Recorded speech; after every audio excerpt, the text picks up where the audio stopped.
Oke guys, assalamualaikum warahmatullahi wabarakatuh. Ketemu lagi dengan gua Haris di channel gua Bulu51. Untuk hari ini gua sandori aja di kota Cilacap ya. Kita muter-muter santai di kota, jalan-jalan di kota, sambil kita ngebahas sesuatu yang mungkin berkaitan dengan ibu-ibu ya. Jadi di sini gua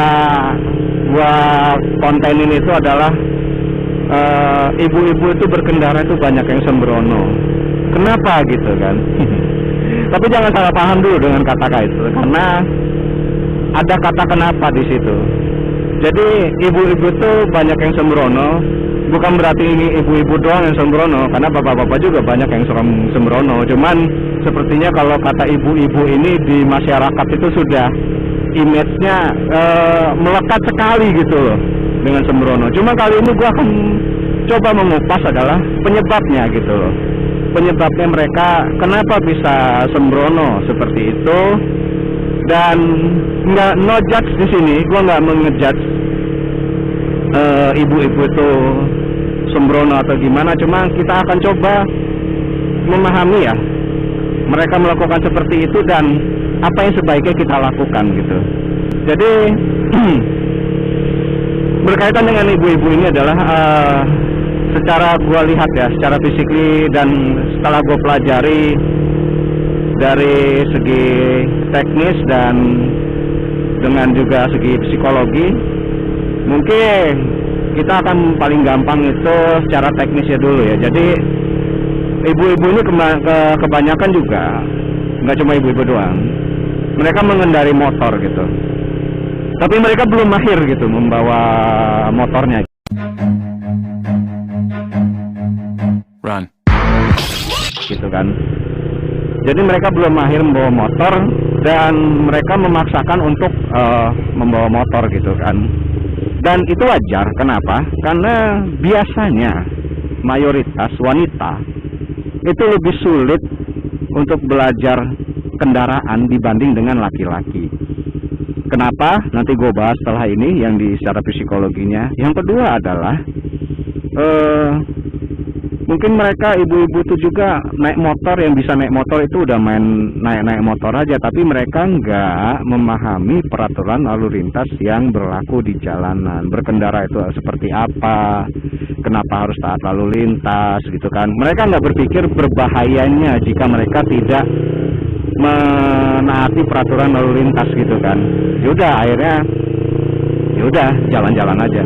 Nah, teknis ini adalah berhubungan dengan pembahasan yang kedua adalah secara psikologi. Jadi secara psikologi adalah yang berdasarkan gua pelajari di agama gua, agama Islam itu. Jadi kita sambungkan dan itu jelas sangat berkaitan sekali jika kita hubungkan dengan seluruh berkendara motor bahkan dalam kehidupan sehari-hari ya.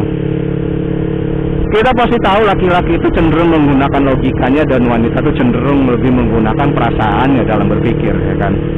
Jadi nggak heran jika kalian ada accident dengan ibu-ibu, tapi ibu-ibu tuh ngotot ngerasa benar gitu. Walaupun kalau misalkan kita secara hukum, secara aturan berlaku, kita sudah benar gitu. Cuma permasalahannya adalah mereka ini sama-sama ngerasa benar. Kenapa bisa seperti itu? Karena dasar yang dipakai untuk menyatakan suatu hal itu benar itu berbeda. Ibu-ibu menyatakan hal itu benar berdasarkan perasaannya, sedangkan laki-laki mungkin menyatakan benar atau salah itu berdasarkan dengan aturan lalu lintas yang memang berlaku di tempat itu. Misalkan tempat kita di Indonesia gitu kan. Sedangkan kalau ibu-ibu enggak, dasarnya by perasaan. Jadi menurut mereka benar ya benar gitu. Ya anggap aja kalau misalkan sen kanan belok kiri menurut mereka benar ya mungkin benar gitu. Kata hati mereka benar, dan mereka memang akan kekeh dengan perasaannya gitu kan.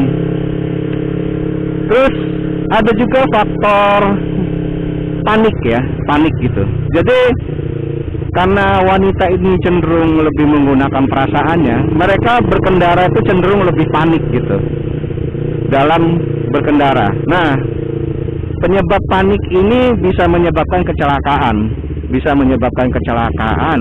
ketakutan, dan itu didukung dengan beberapa faktor. Yang satu tadi adalah mereka tidak mahir membawa kendaraan, tapi mereka sudah menggunakan berkendara di jalan gitu kan, dengan beranggapan perasaan mereka sebenarnya sudah bisa bawa motor gitu. Jadi ya gue bawa motor aja gitu. Padahal mah mereka bawa motor masih gemeteran, kalau disalip masih ketakut, kalau misalkan disalip sama kendaraan lain itu masih ketakutan. Kalau ada orang nyebrang di depan dia masih bingung injek rem apa minjek gas gitu kan. Nah itu wanita gitu. Mereka yakin dengan perasaan mereka, tapi tidak didukung dengan skillnya. Dan yang kedua adalah seperti yang tadi gue omongin adalah wanita ini merasa mereka sudah benar dalam berkendara. Mereka tidak mempelajari peraturan lalu lintas. Jadi mereka berkendara di jalan tuh menurut mereka jika sesuatu itu benar, jika sesuatu tidak membahayakan, ya mereka lakukan itu berdasarkan perasaan mereka. Tapi mereka tidak mempelajari aturan lalu lintas itu seperti apa gitu. Dan pastinya akan berbeda jauh aturan lalu lintas dengan perasaan wanita. Ya, pasti akan berbeda jauh gitu. Misalkan contoh gini aja, mungkin ibu-ibu ada yang tahu aturan lalu lintas ya. Kalau misalkan belok kanan nyebrang itu sen kanan terus belok gitu kan. Tapi sepengetahuan dia sebatas itu. Ya udah dia lakukan lah. Dia mau belok kanan, dia ngasih sen kanan, cuma 1 detik 2 detik terus dia langsung belok kanan. Nah akhirnya ditabrak dia sama pengendara lain yang dari belakang gitu kan.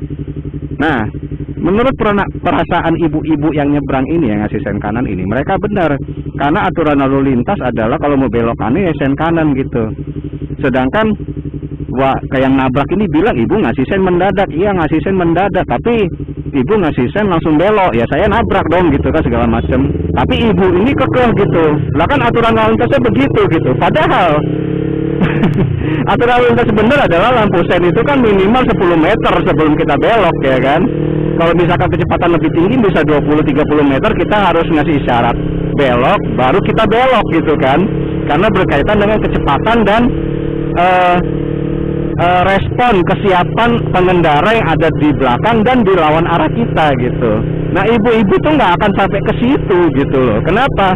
Biasanya pengetahuan mereka tuh berdasarkan dari ngobrol sama orang-orang gitu, bukan bener-bener mempelajari lalu lintas gitu kan. Nah tapi hasil ngobrol-ngobrol sama orang itu yang dipakai sama mereka gitu kan. Makanya kalau kalian udah begitu berdebat sama ibu-ibu yang nggak ada kelarnya gitu kan. Nah terus tadi kita udah bahas secara teknis dan itu faktor panik ya. Nah jadi mungkin menurut gue ya itu aja sih, karena pada intinya adalah wanita memang lebih menggunakan perasaan daripada logikanya gitu. Dikasih tahu sama bokap gua, jadi memang kata dia, kalau cewek itu bawa motornya itu nggak bisa selihai laki-laki. Kebanyakan memang seperti itu, gitu kan. Dan baru gua tangkap ya setelah gua pelajaran ini gitu loh. Nah, jadi dia nggak, kalau misalkan nih ya, dia laki-laki itu secara mata ya, yang gue pelajarin di suatu dakwah juga, secara mata laki-laki itu kalau melihat tuh fokus ke depan gitu. Dia fokus ke depan dan dia siap dengan apa yang harus dilakukan untuk menghadapi sesuatu yang di depannya gitu. Sedangkan kalau wanita, dia lebih matanya itu melebar gitu.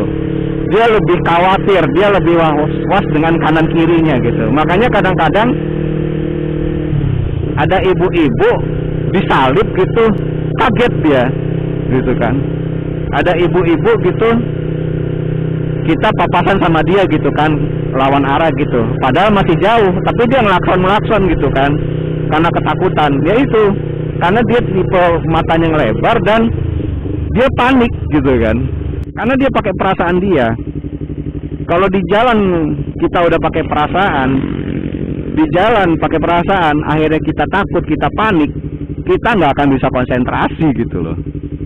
Jadi, nah ini juga nih, Faktor panik itu akibat jadi hilangnya konsentrasi pada saat dia panik. Pada saat dia panik, dia akan kehilangan konsentrasi.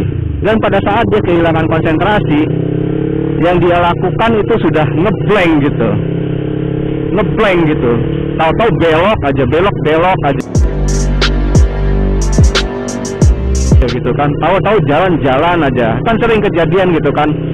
Belok mendadak, nyebrang, nggak lihat-lihat gitu kan. Karena itu sudah complicated gitu.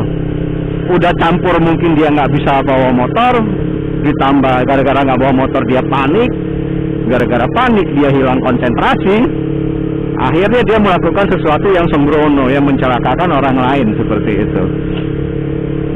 Nah, tipsnya adalah mungkin buat ibu-ibu dan semua rider, dan mungkin buat diri gue sendiri adalah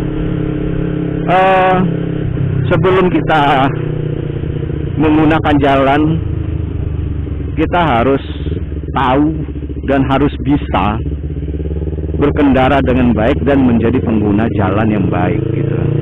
Berkendara kita mengendarai motor kita tanpa gabuk lagi. Terus menjadi pengguna jalan yang baik, kita harus tahu benar aturan lalu lintas itu bagaimana. Dan pada saat kita berkendara, kita jangan lupa berdoa, kita jangan lupa cek kendaraan. Lalu pada saat kita sudah berjalan, kita tuh harus sabar. Harus sabar. Kalau kita sudah sabar, biasanya kita akan relax, tenang. Kalau misalkan kita sudah ahli, sudah paham lalu lintas, terus berkendara kita sudah sabar, kita akan berkendara dengan relax. Kalau misalkan kita berkendara dengan relax, santai, kalau misalkan terjadi apapun di depan kita masih bisa terhindar kok. Ya mungkin kalau misalkan teman-teman semua atau ibu-ibu ada yang mau komen, ini pendapat gue secara pengetahuan yang gue dapat secara pribadi ya. Jadi kalau misalkan ada lady bakers atau ibu-ibu bakers yang mau ngasih masukan, ngasih pendapat tambahan mengenai ini, ya alhamdulillah, terima kasih sekali gitu loh. Jadi dalam pembahasan ini kembali gue bahas adalah kita tidak menjudge ibu-ibu, tapi kita akan memahami. Setelah gue bahas tadi, gue harap kalian semua memahami kenapa bisa terjadi seperti itu. Jadi kita nggak akan bisa memaksa semua ibu-ibu itu untuk ahli dalam berkendara motor dan juga ahli dalam menggunakan jalan raya, mentaati aturan lalu lintas. Karena kita semua manusia pasti pernah berbuat salah, pasti pernah melanggar. Yang terbaik kita lakukan adalah kita melatih diri kita sebisa mungkin supaya bisa terhindar dari hal-hal yang buruk dan juga bisa mengantisipasi hal-hal seperti itu gitu. Jadi misalkan kalian ketemu ibu-ibu, ya kalian lebih santai. Kalau kalian lagi ngebut ngeliat ibu-ibu, kalian jaga jaraknya lebih jauh nyalipnya. Misalkan kalian papasan, kalian lebih pelan. Misalkan mau nyalip, ya jangan digeber, nanti ibu-ibunya kaget gitu kan. Jadi kalian akan punya perhatian ekstra lah kalau ketemu rider cewek dan rider ibu-ibu ya. Ya kalau misalkan lady baker, ya pasti akan dapat perhatian ekstra sih. Perhatian ekstra, digangguin gitu ya, digodain. Kita sama-sama berusaha. Ibu yang laki-laki mencoba untuk lebih hati-hati pada saat papasan dengan ibu-ibu, tapi ibu-ibu juga harus belajar lebih baik supaya nggak ceroboh di jalan seperti itu. Ya udahlah, mungkin itu aja lah pembahasan gua kali ini ya mengenai ibu-ibu. Mohon maaf jika ada banyak kekurangan dan kesalahan dalam yang gua sampaikan. Segala sesuatu yang benar itu datangnya dari Allah, dan yang salah itu datangnya pasti dari saya. Dan gue sampaikan lagi, jika ada komen-komen dan masukan silakan di komentar saja, dimasukkan saja, itu akan jadi masukan buat gue. Dan mungkin kalau misalkan ada sesuatu yang menarik akan gue kupas lagi, ya kan, gue pelajari dan akan gue bahas juga. Oke. gue tutup aja kalau gitu. Wabillahi taufiq wal hidayah. Wassalamualaikum warahmatullahi wabarakatuh. Bye bye.